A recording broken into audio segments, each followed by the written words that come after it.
And I'd like to welcome everybody back once again to the Buffalo History Channel. And now, a couple months ago, if you remember, the Buffalo History Channel had produced its very first original production.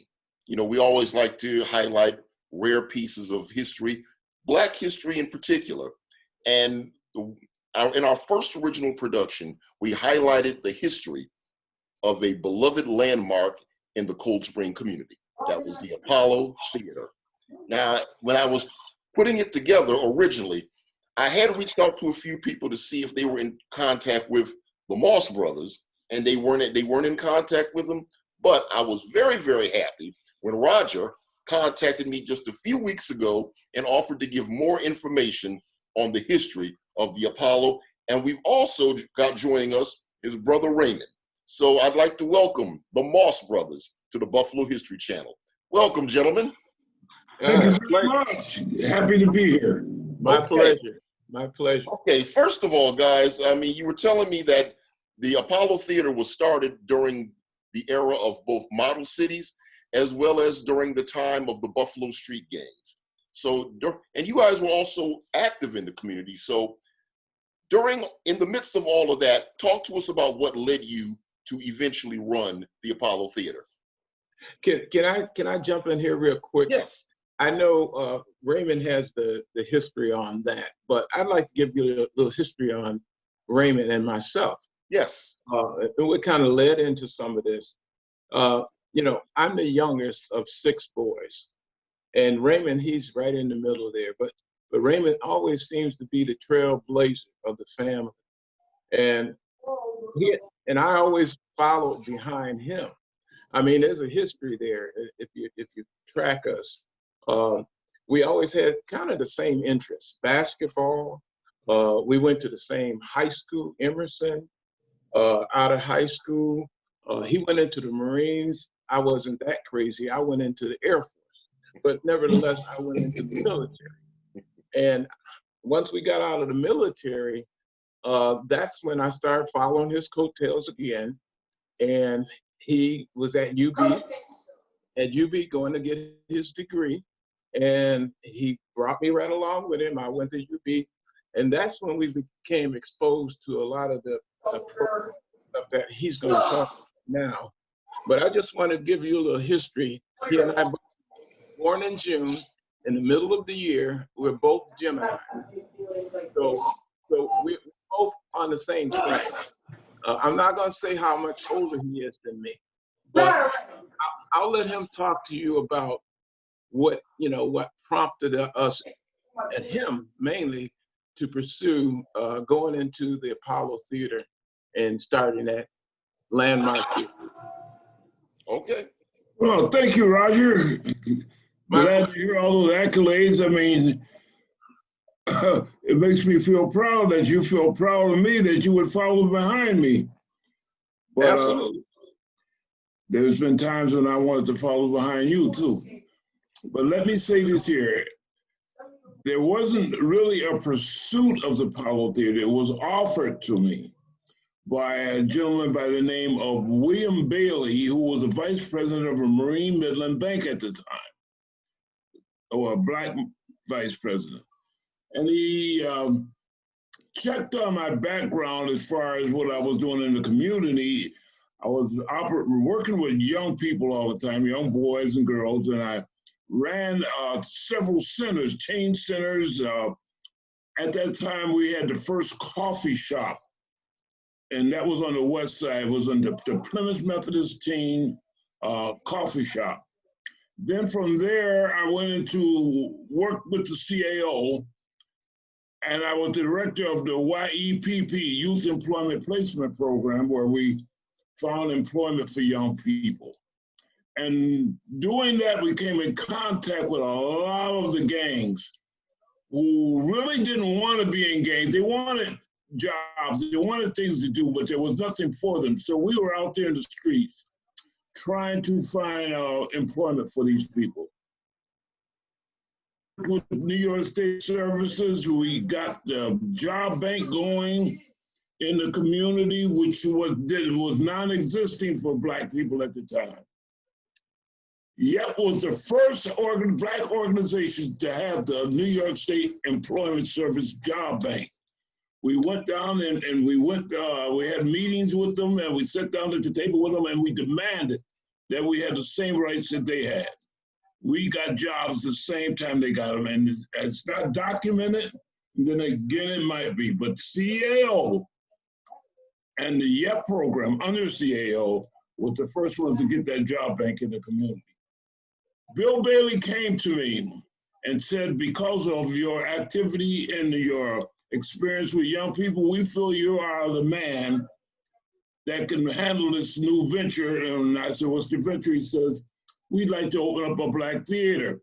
He said, the Apollo Theater's been sitting vacant for years, and we want to open it under Bill Dipson, who had the Dipson Theater chain, is willing to sponsor and help guide you through the hardships of operating in a theater. So would you be willing to take on that venture?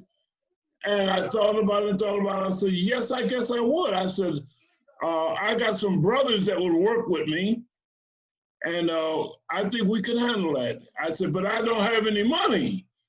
You know, I was just working a 9-to-5 job, and I didn't have any money. I had $1,200. He said, you don't have to worry about that. And then he found out that I was a veteran. He said, you got the GI Bill and stuff. So we worked through that, through SBA and through Marine Midland. And they sponsored the whole deal for us. We opened up in 1972.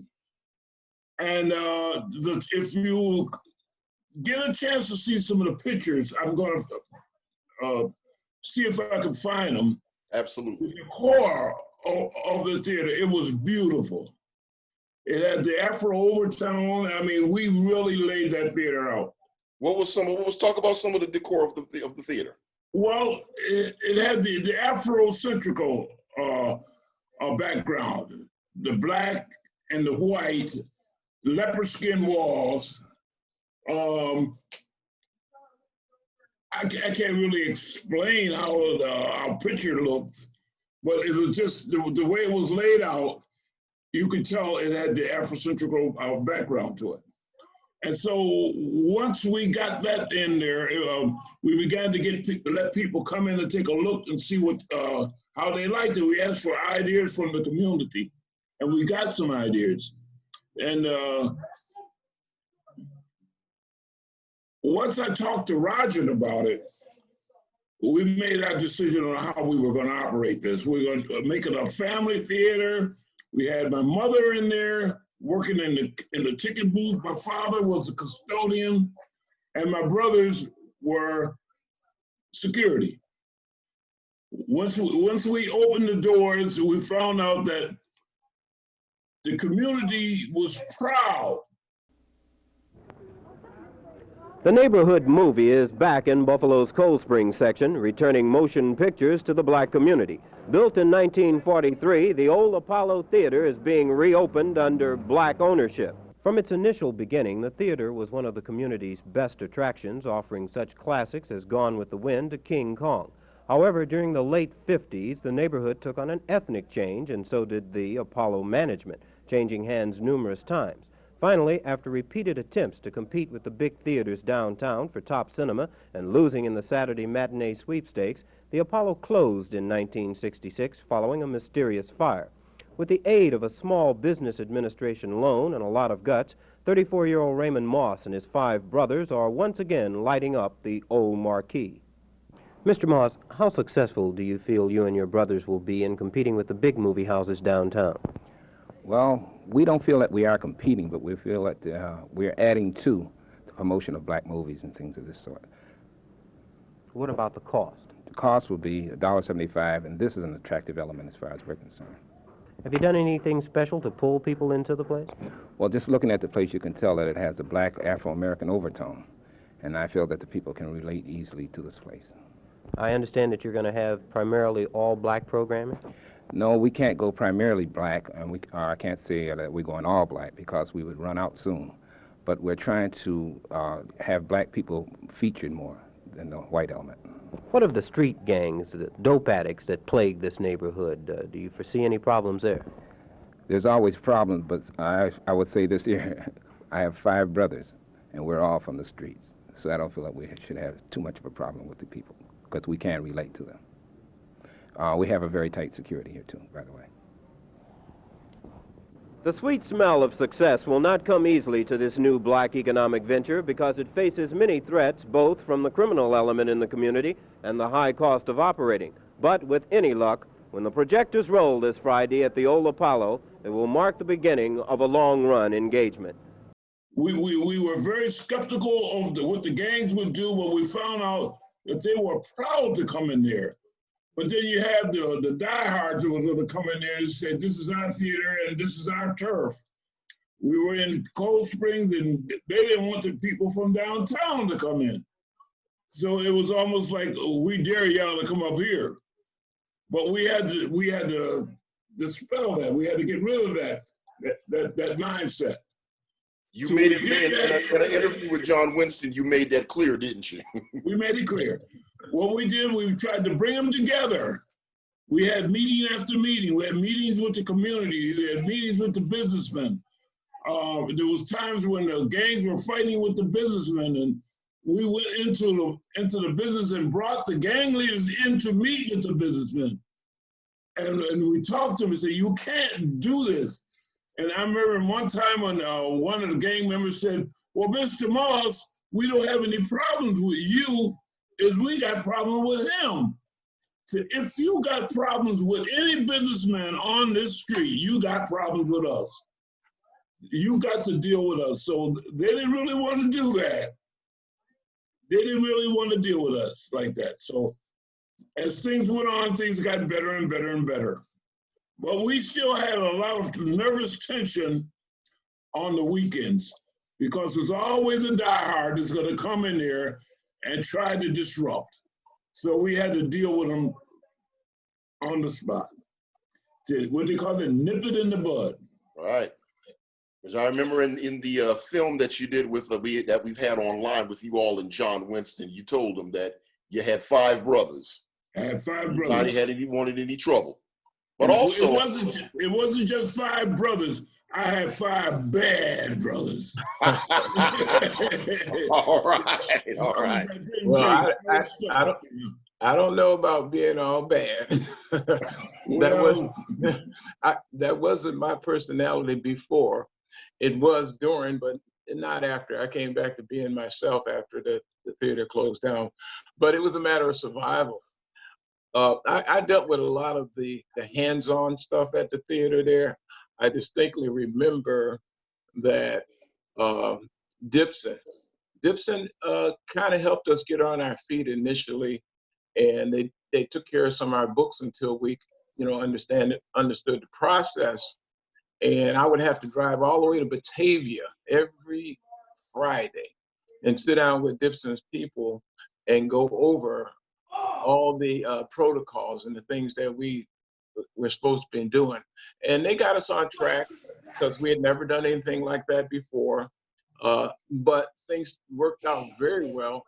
After 6 months, a year, we were on our own, handling the books and handling everything when it came down to the concessions. We had to handle the concessions, go out and buy the popcorn and the candy and stuff, and all of those things for inventory. And it was an experience. I really enjoyed it, but the mechanisms of the theater business took a while to learn. But the other stuff, dealing with the public, dealing with our customers coming in there, we had to do a quick read on that. We had to learn to do this quickly. We couldn't wait 6 months, a year to figure out how to deal with our clientele. And so all the brothers, we would meet at the show, and if there were any issues, any problems, anything, we found a way to work it out. We gained the people's respect. When they heard the name Moss Brothers, that would make them stand attention and start thinking about what they were getting ready to do. But it was an adventure that I'll always treasure. I think we were fairly successful. And Raymond, I take my hat off to him because he was doing a lot of the behind the scenes stuff, actually talking with the gangs and stuff. I didn't do that. I dealt with them once they got to the theater. Raymond was dealing with them before and after that. So I take my hat off to him. But we had a pretty good system going there with our family and everything, and with the community, with the businessmen in the area. There were a lot of businesses: Mike's Lounge, Club Soul, Pixies, Jerry's, what was it? What was Jerry's? That was jewelry. She was a jewelry store. That was right next door, yeah. Yeah, Jerry. And we all needed each other, like Raymond was saying. And we would all, get each other's back when the kids start acting up in the neighborhood and stuff like that. So you don't see those kinds of things anymore. But back then it was a matter of survival, and it led into things like the Juneteenth. When Juneteenth first started, it started right there on Jefferson. It almost seemed like it started right outside the Apollo Theater. That's where all the people would seem to congregate. And it was just a wonderful thing because we'd get up on the roof and we look down at the Juneteenth and take pictures. And I don't know what happened to those pictures, but it was a wonderful, wonderful time for us. You had a film festival there. I'm sorry? You had a film festival at the Apollo, didn't you? Yes, we did. More than once. More than once. Yeah, during those times, and we did a lot of things. James Brown came to the theater. He didn't charge anything. He came there. He wanted to talk to the youth. He wanted to talk to the kids, and that was a great time. I mean, he came in. This guy who's bigger than life came in and talked to the kids, and the kids just loved it. We loved it. Meeting this guy. And other things, Ray. Well, I think we did some plays. There were some plays there or something. You recall? Pearly. A play called Pearly. And we used to have gospel groups come in. The schools used to come in. We would make an effort to welcome all the kids in the area through the schools, where they would march them in, bus them in, and we charged a very low rate. Sometimes we didn't charge no more than a quarter or 50 cents, just to get them to see what they had in their community. It wasn't a money-making venture. It was a thing where we wanted them to know us, to see that we were there for them. This was their theater, and we wanted them to respect it and take care of it. So we opened the doors, and you would see hundreds of kids coming down the street with the teachers. These were white teachers bringing these black kids to our theater. I mean, we did that so many times. Now, what were some? I want you to talk about what some of the challenges were. I mean, owning a theater and trying. It's always a competition, like with all the other theaters, to get the first run movies, which of that time were like Superfly in particular, and some of the blaxploitation movies that were out during that time. What were some of the challenges with getting movies like that at the Apollo? It was definitely a challenge, but what we tried to do was not worry about the first run. We would get the second run, but we wanted the community to understand that if they would wait 1 week, because most of the time it was 1 week and 2 at the most, that we would have the same film that they have, because to get it as a first run, we had to compete. We didn't compete with the theaters down there as far as black movies and stuff. We added to. We added to what it was. And a lot of times, even if they go downtown, they would still come to the Apollo to see it again. Because it was like coming to their own community to see what we were all about. And there you are up on the stage. A lot of the kids like to imitate Superfly and all that stuff like that. They would find out it was not a reality. It's just a joke for you to think that you can be Superfly. But some of them were trying. Could I add something there? Ray, I remember you said it was the kids. I remember there was a grown man. He would pull up to the Apollo in a car that he had customized to look like the Superfly car. Superfly guy, yeah. And he dressed like Superfly. Do you remember him? His Yes, name I was do. Stevie, I think his name was. And you know, it wasn't just the kids trying to imitate that. It was some adults walking in there with the hair long and the Superfly hats on and stuff like that. It was an exciting time. But the challenge was that it was an era of the Black exploitation movies, and there were a lot of quality movies out there, Black movies, but there's some that were not so great. But nevertheless, we felt that we needed to support, you know, Black actors and producers and writers and stuff like that. And we felt like we needed to have those movies in our community. The suburban theaters and stuff, they would try to show them, but they didn't know how. I think Raymond made reference to it. They didn't know how to handle the crowd, the kids and stuff like that. And maybe you can expand on that a little bit, Raymond. You talked about them coming to you about handling that or something. Well, there was a time when the chain theater directors or owners would come to me and ask me, would I come and help them manage their theaters? They offered me a job downtown to manage their theaters. I said, I have enough trouble managing my own. I can't come down there and help you control a crowd that's out of control because you let them get out of control. I said, you got to nip it in the bud. When they come in, you let them know they can't do this, they can't do that, and then don't back off. There was a time when I actually went down into the areas, went into the clubhouse and confronted the gangs head on. 20 or 30 of them in there, and I walked in like I was King Kong. I told them my expectations. Do not come in my theater acting up. If you got it in your mind you're gonna come in there to act up, don't come. I'm warning you. Don't come in my theater. And then I would go through the crowd and I'd hire the baddest guy there. I remember this. I hired him to work at the theater. I said, now this is your leader. He can work in our theater. And I want you to control your boys. Don't make us control them because the outcome will not be that great. You control your gang. And if we let them in. And most of the time we had no problems because they respected their leader. Yeah, and Ray is right on that because that's not an empty threat. Because there were times that they did challenge us and they regretted doing that. I think we always came out ahead on that one. Yeah. But when you go back to what you were talking about earlier about the challenges, and Ray was talking about the movies starting downtown, and then a week or two later we would get them.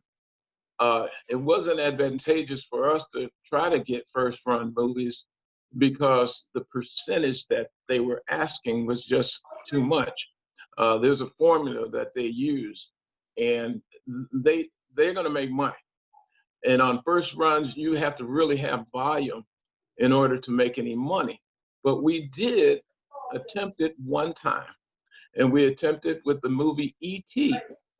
It was a first run movie. When it showed in the suburban theaters and the major theaters, we were showing it. But we had to do, like Ray said, we had to bus in kids from the schools and the neighborhoods. I mean, they were lining up school buses and everything. And I don't think we made very much money on it, but the exposure was great. We didn't really need that exposure, but we felt that the community needed the exposure. They needed to see what was in that theater and what's in their community and how wonderful the theater is. Because the remake of that theater was something to behold. I just regret that we don't have before and after photos because the Afrocentric decor that was in there was outstanding. I mean, when you're talking about the colors, the vibrant colors that were in that theater, I mean, it took my breath away once they finished doing the decor, it really was something else.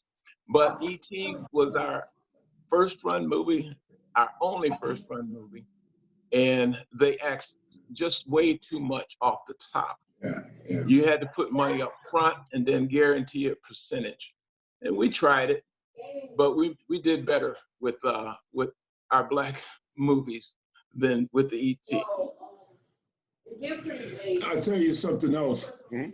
And the reason we had to be such a close-knit family there is because if you had a problem in the theater and you had to call the police or something like that, they would come in and make the situation worse.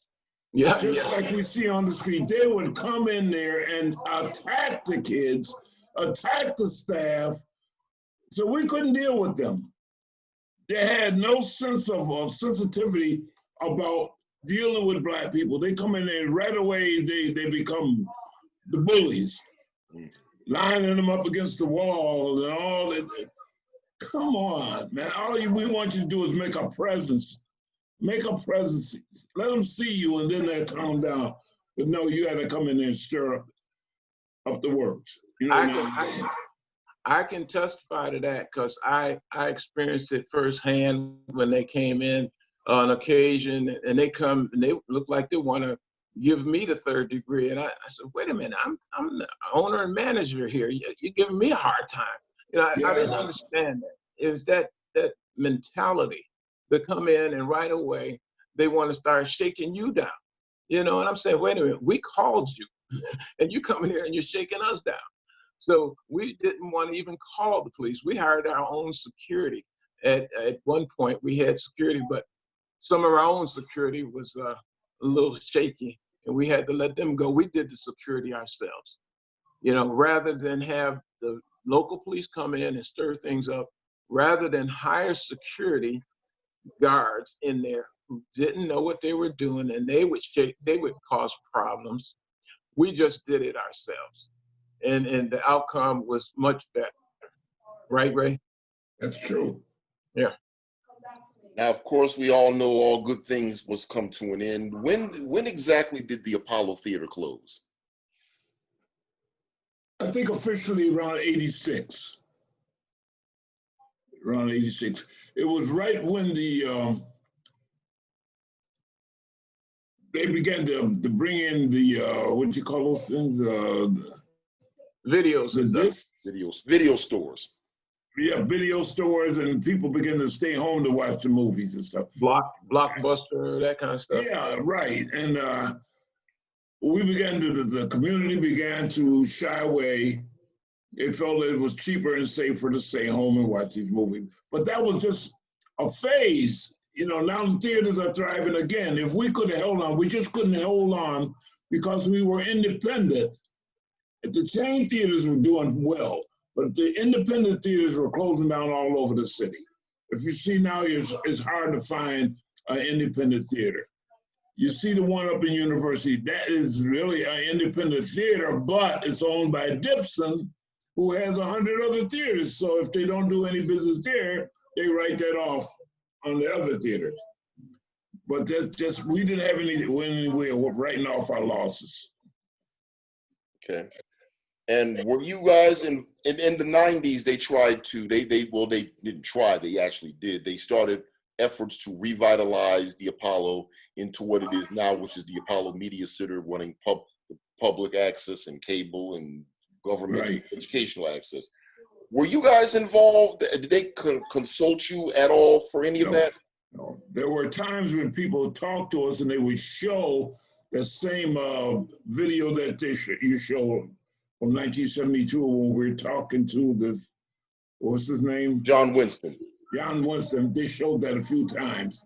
But as far as calling us in to ask us, did we want to become involved with the revitalization of the theater? No. We weren't contacted on that. Yeah, I didn't understand that. It was way after the fact that I found out what was going on there. They were way into it. I just didn't understand it because in most major projects in the city, and I believe they had to get state and local funds to do that. they usually have a community forum, some sort of community meeting to discuss it. And they may very well have. I don't know, but I didn't hear anything about it. And that was just a mystery to me. I would have loved to have been involved in that. Not that I could add a lot, but it'd be nice to know what's going on there, you know. And after it was said and done and opened up, I thought it was a great idea. I thought it was a great project, and it's still very vital to the community. But I just regret not being a part of that. You know, like Ray said, it would have been nice. It would have been nice to have been a part of it. Okay, we got a few minutes. We got a few minutes left. In closing, either of you can answer this. What do you think in your mind was the significance of the Apollo Theater to Buffalo's African American community?